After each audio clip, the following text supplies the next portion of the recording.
3 Oktober 2020. Lexio Divina.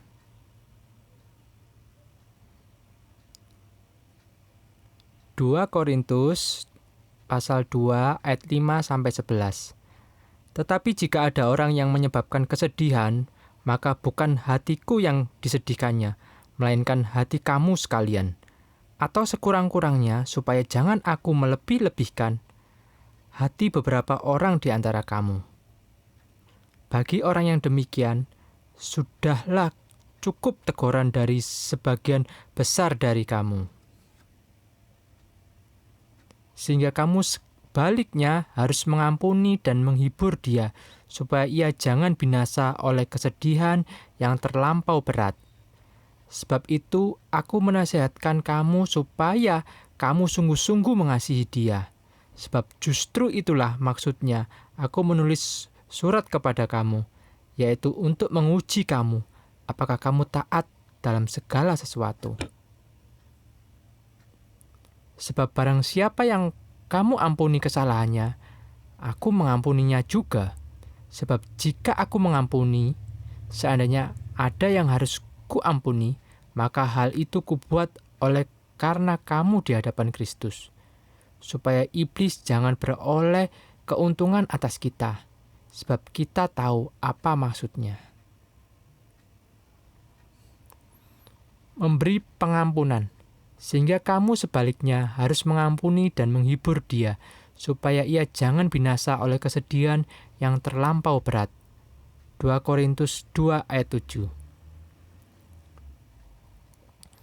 Firman Tuhan sangat sering mengingatkan dan mengajarkan kita untuk memberikan pengampunan kepada orang lain yang bersalah kepada kita.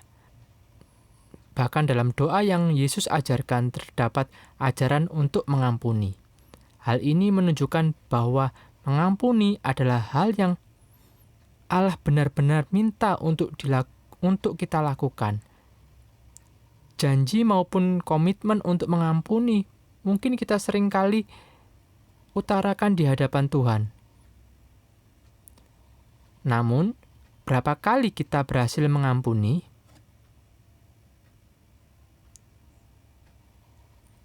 Hari ini kita membaca 2 Korintus 2 ayat 5-10. Surat ini ditulis oleh Paulus di Makedonia dengan 3 tujuan. Pertama, mendorong jemaat tetap setia kepada Paulus sebagai bapa rohani mereka. Kedua, menentang rasul-rasul palsu yang terus memfitnah Paulus.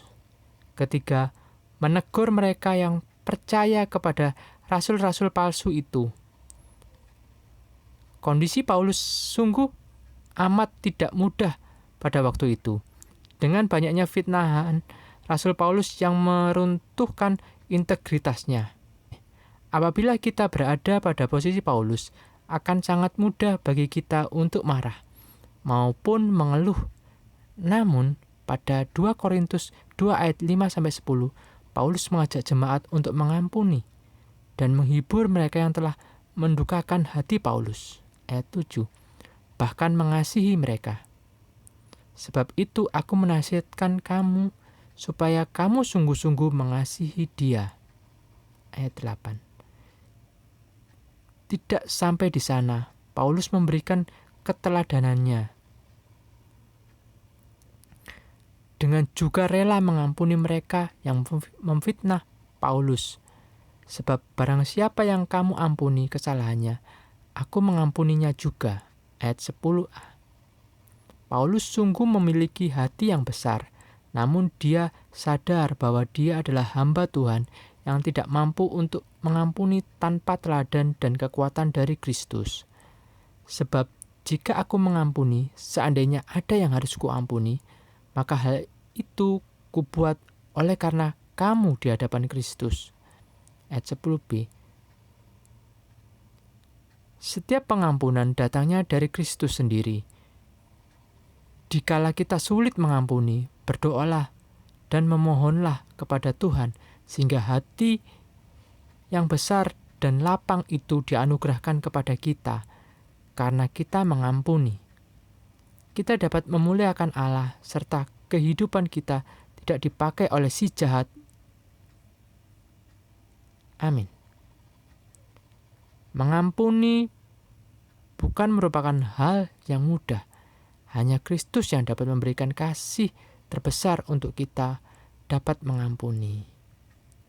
Pokok doa, berdoalah agar Tuhan senantiasa menguatkan dan memampukan kita untuk mengampuni sesama kita, seperti yang Paulus teladankan terlebih dahulu.